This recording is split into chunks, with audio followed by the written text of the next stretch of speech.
So listen, we started off this call with Jordan Peterson, somebody that I definitely respect and admire, somebody we could definitely look up on YouTube. He's a part of that successful crew. We like to study people who are successful, people who have dominated in their industries, people who, just honestly know what they're talking about. So with that being said, Jordan Peterson is the man, somebody I definitely suggest that we all get a load of. Let's start this morning off with the quotes. What you got for us, mommy? Nothing can stop the man with the right mental attitude from achieving his goal.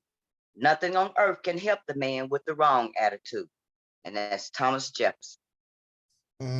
That is rich. That is rich. It really is something healthy for you in this morning, on this morning. Let me ask you, what does that mean to you? Why that resonate?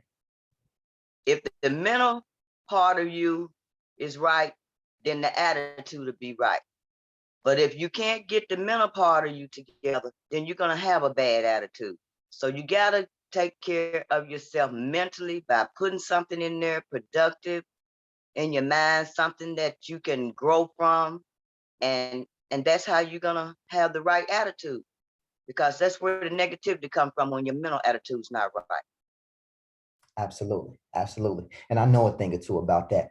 I'm happy that you shared with us such an amazing quote, really, right? Because when you don't have the tools, and I call it the tools, if you don't have the right mental attitude, right, which is definitely a tool that you should keep with you inside of your tool belt. If you don't have the right tools, then you're never going to be able to get the job done. You're never going to be able to get the work done. It's like eating spaghetti with a spoon. That's just not the tool that you want to use. You need a fork, baby. So, that's how important it is to have your mental attitude in the correct space. I mean, when you need a fork, you just need a fork. And nothing's going to do that like a great mental attitude. So thank you for that. Drop that inside a Telegram. Gotcha. All right. So let's get on with it. What we're going to do is train on Grant Cardone's. Let me share my screen with you as I get my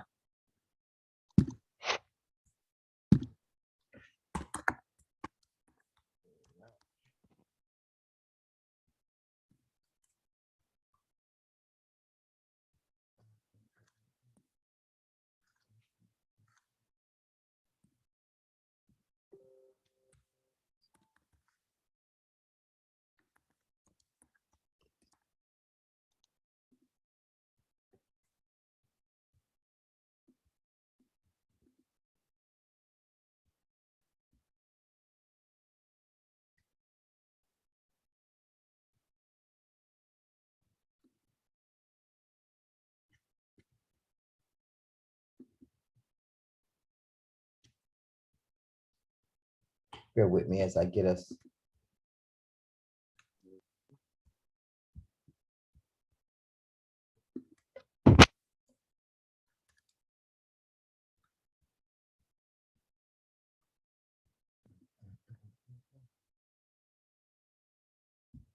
All right. So for the next 2 minutes and 2 seconds, we'll be training here.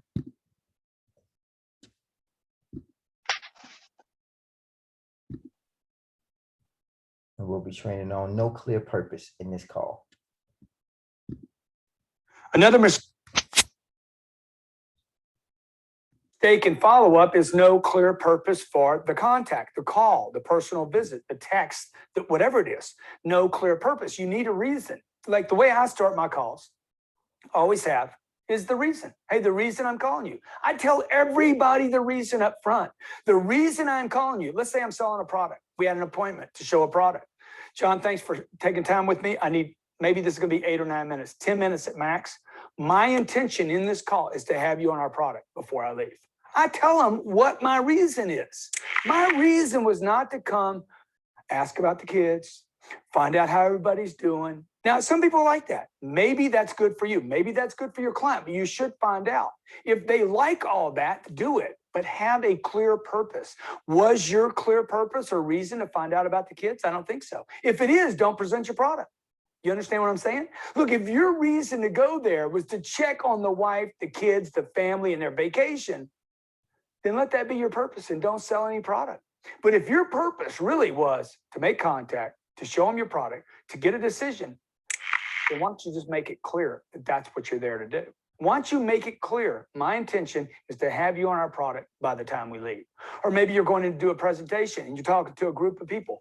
Make clear your purpose. What is your purpose for being there? When you're presenting to an audience of 1,000 people, what is your reason for being there? Why are you doing this right here, right now? Give the audience your clear purpose in the call. Now, let's say you don't have that clear purpose. You don't have a script. You don't have a reason. You can't find it. You don't know where the CRM is. You can't find the information, but you got his number. What are you going to do? Oh, you're going to make the call, even if you don't have a clear purpose. Just be honest about your clear purpose, and you'll always have one. Try a clear purpose in your call, and I promise you, your sales are going to go up, and the way the customer feels about you and you feel about yourself is going to also increase. All right, all right, all right. What we learned today. What we learned today. Let's get into the quiz first. What's the first thing you should do when speaking with a customer? Is it A, clearly state the reason why you're calling? Is it B, confirm appointment day and time? Is it C, both A and B? Or is it D, present your product? A. All day long. Agreed. If you don't have a clear purpose, but have the customer's number, what should you do? Is it A, have someone else call the customer and sell the product and service? Or B, nothing, always clearly define your purpose before calling a customer? C, don't retreat, make the call anyway. Or is it D, all of the above? C. Don't retreat, make the call anyway? Yep. Let's get it.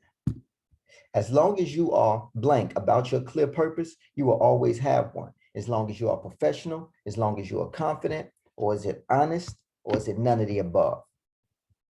Honest. C. C. What will increase as a result of defining and communicating your clear purpose? Is it A, the customer's perception?